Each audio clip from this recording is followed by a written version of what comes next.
It is everything that has been fought for in the last 50 years, incrementally to help advance us through the inequities and the racism that we've endured that has been repealed, specifically targeted for Māori. They've repealed it quickly, so there hasn't been the ability to go through the normal legislative consultation for communities to be involved. The scale and speed is beyond anything we've ever known.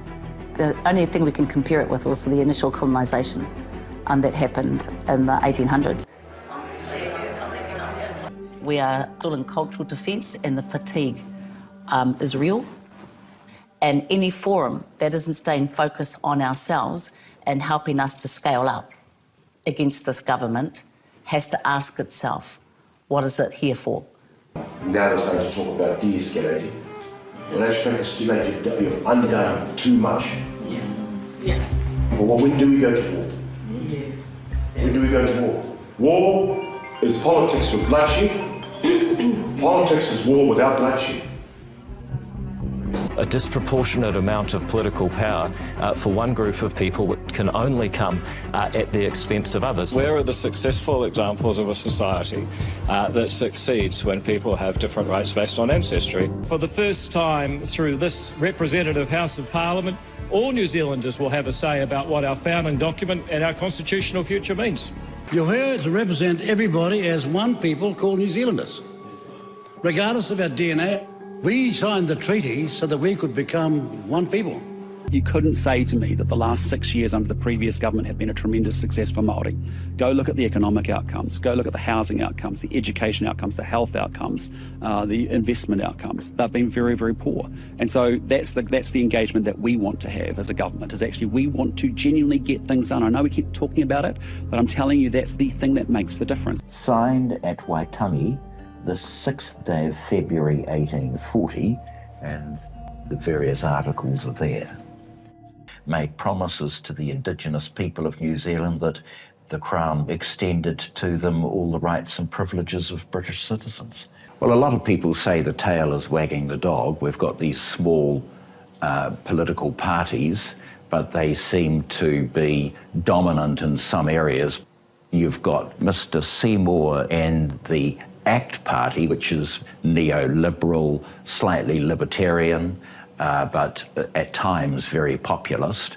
And New Zealand First, Mr. Peters, has better survival techniques than Rasputin. He just has an uncanny ability to scrape together about 5%. The lost, the bewildered, people who fear the future. So when you've got the two small populist right-wing parties making certain comments about the relationship between the Crown and Māori, it cannot be particularly easy for Christopher Luxon.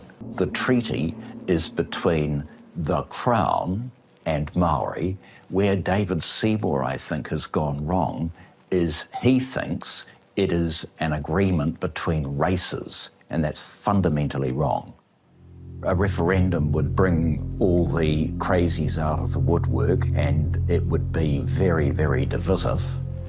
And I think that would be the worst of all worlds. Do you think New Zealand will eventually have a referendum on the treaty?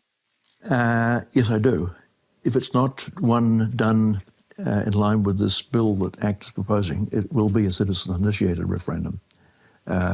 I'm quite sure of that. The treaty is not a legally binding document. We want all New Zealanders treated equally, regardless of race. That's all our policy. We have no other policies.